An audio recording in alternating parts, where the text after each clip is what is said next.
A continuación, una hipótesis de poder. Puede que te hayas perdido la caída del Imperio Romano en mayo de 1453, pero no te preocupes, porque como van las cosas, es muy posible que tus ojos sean testigos de la caída de otro imperio sin que ninguno de los héroes que ellos han creado salga en su defensa ante un villano, al menos para sus intereses, llamado China, el gigante asiático para el cual Estados Unidos aún no encuentra kriptonita.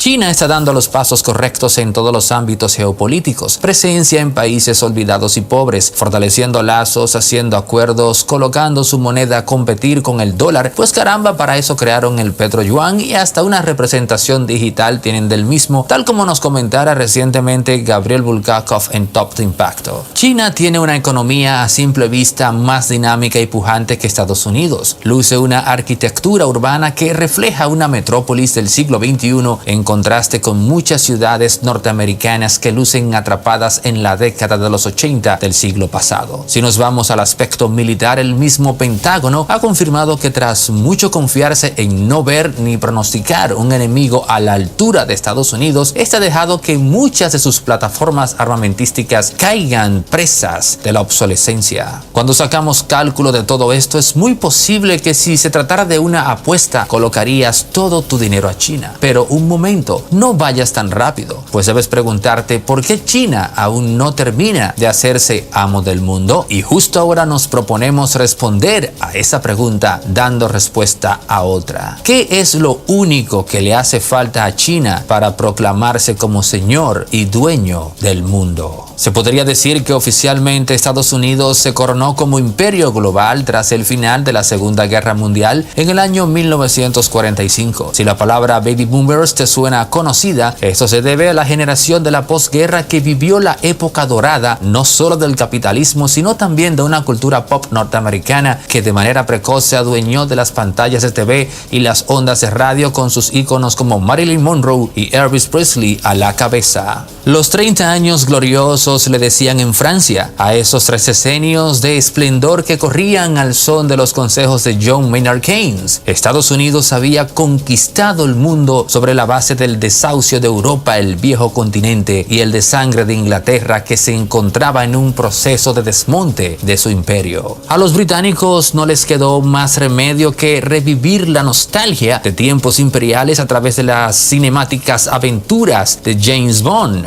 Norteamérica se dirigía firme y erguida como la novedad, pero no fueron solo sus dólares a través del Plan Marshall lo que le reafirmó como el nuevo amo del mundo. Te daré 5 segundos para que te respondas a ti mismo antes de darte la respuesta.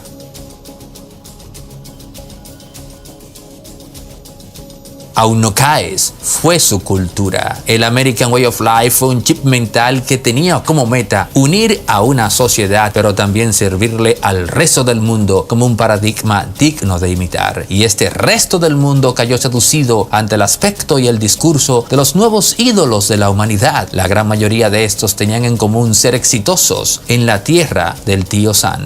Estados Unidos había aprendido de Roma y el cristianismo que solo se es imperio cuando se conquista la mente de las personas, y para ello no hay mejor arma que un mito bien narrado. Y qué mejor medio para llevar ese relato que la pantalla grande o chica. No importaba si el requisito no era otro más que denostar a la Unión Soviética, al mismo tiempo que se hacía una hagiografía de los valores norteamericanos. Para muchos, afirmar que el cine y la cultura del ocio y el entretenimiento tiene un papel sociopolítico podría sonarles un poco a teoría de conspiración. Bueno, lo cierto es que las pruebas de que el gobierno norteamericano ha estado interviniendo en el cine están a la vista de todos en las bibliotecas presidenciales de Harry Truman y Dwight Eisenhower. En 1951, Harry Truman puso a través de un documento secreto en marcha el Psychological Strategy Board, una oficina independiente para llevar la guerra psicológica contra la Unión Soviética. Este organismo fue aprobado el 4 de julio de 1951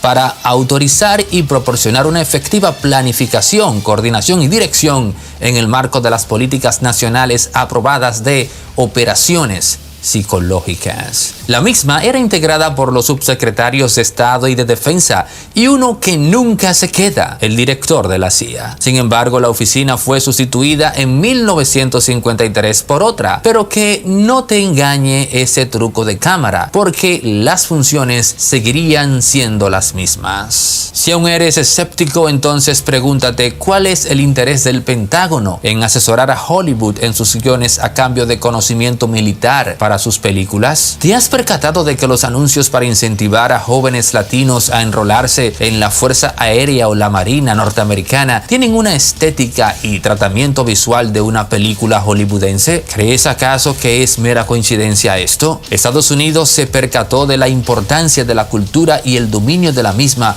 para robustecer su imagen de imperio y que dicho rol hegemónico sea asimilado por todos nosotros cual si fuese un cuento de hadas. Dicha realidad. El mundo artístico norteamericano de la Guerra Fría no estuvo exento de la polémica política. El historiador británico Paul Johnson, en sus célebre Tiempos Modernos, admite que Walt Disney trabajó para la CIA delatando colegas con inclinaciones comunistas en la industria del entretenimiento, una especie de cacería de brujas al estilo del senador republicano Joseph McCarthy.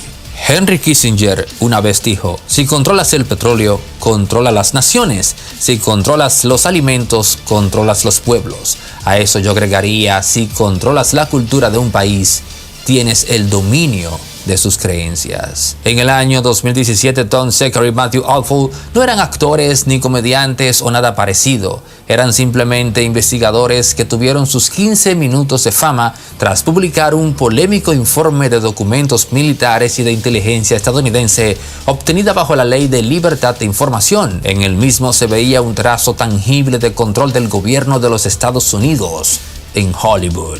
El libro, publicado bajo el título Seguridad Nacional del Cine, la perturbadora nueva evidencia del control gubernamental en Hollywood, de Secker y Alford, describe a un gobierno que censura y manipula guiones en estricta correspondencia con los objetivos de la estrategia de seguridad y defensa de los Estados Unidos. Cualquier parecido con Cuba, China, Corea del Norte o Rusia no es mera coincidencia. Estados Unidos siempre ha tenido claro qué tan importante es la cultura para los imperios, pero no está solo en esa visión, pues China también lo tiene bien definido. Y es precisamente ese el factor que le falta a China para convertirse en amo del mundo. El gigante asiático tiene la población, la tecnología, la pujanza económica y el aparato militar para imponerse al resto del mundo, pero aquello de lo que adolece es su mayor barrera, la cultura. Pero ¿se quedará China de brazos cruzados y no cambiará esa realidad?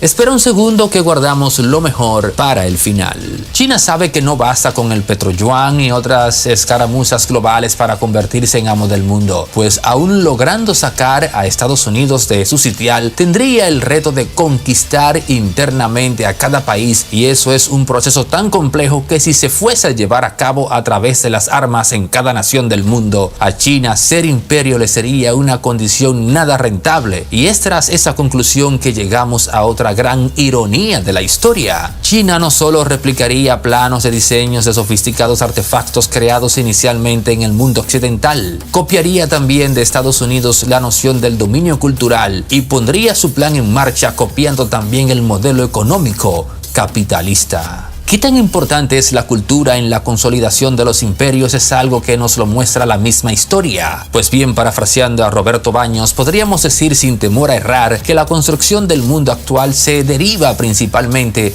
de la necesidad del ser humano de influir y de transmitir su cultura al resto.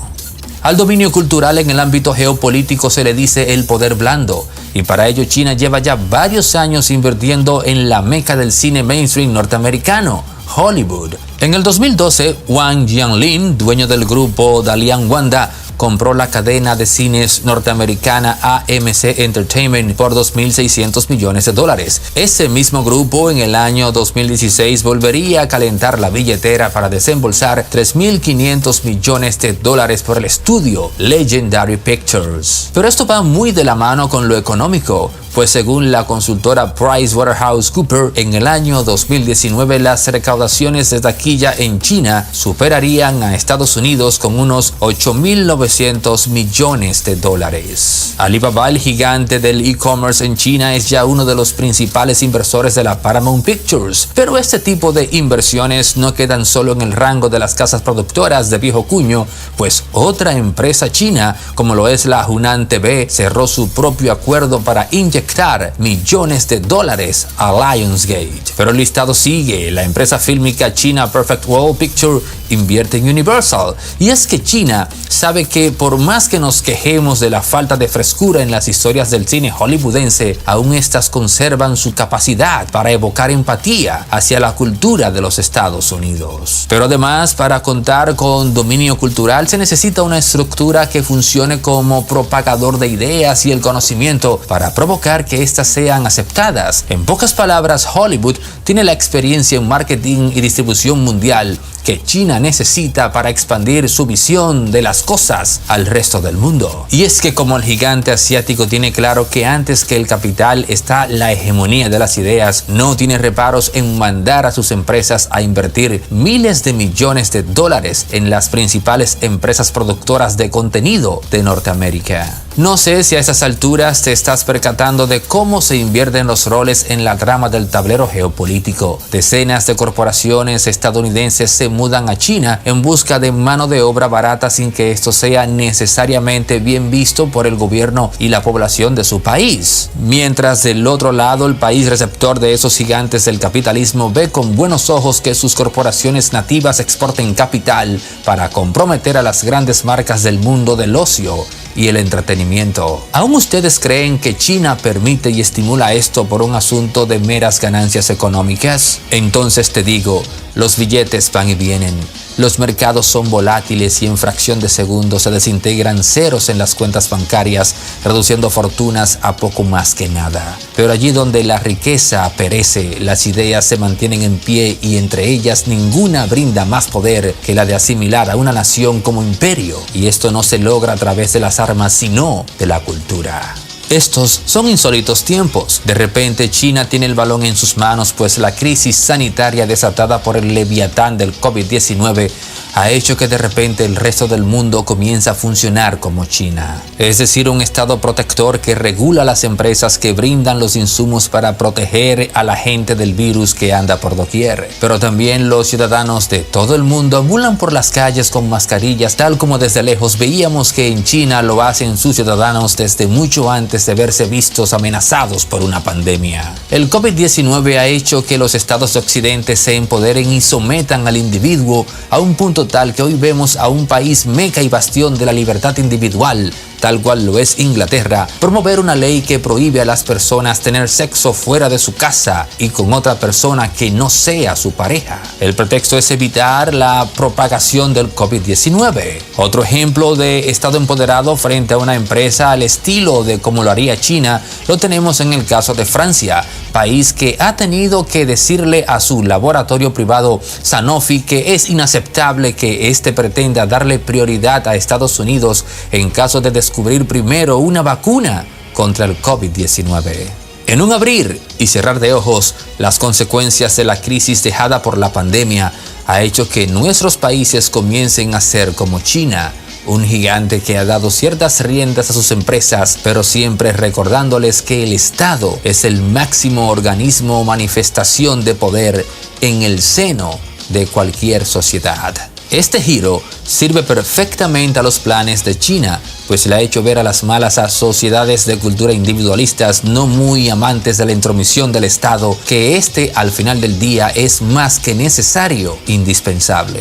En un giro de planes, no ha sido un relato de la pantalla grande bien estructurado el que nos ha hecho caer en los brazos de la visión china de las cosas, sino más bien una realidad cotidiana exportada casualmente desde China. ¿Es esto coincidencia o más bien parte de una trama más compleja, donde las víctimas son actores que desconocen las líneas reales de un guión en el cual se invierten los roles? Pues ahora nos toca seguir nuestras vidas cotidianas, no en las calles, sino más bien a través de las pantallas.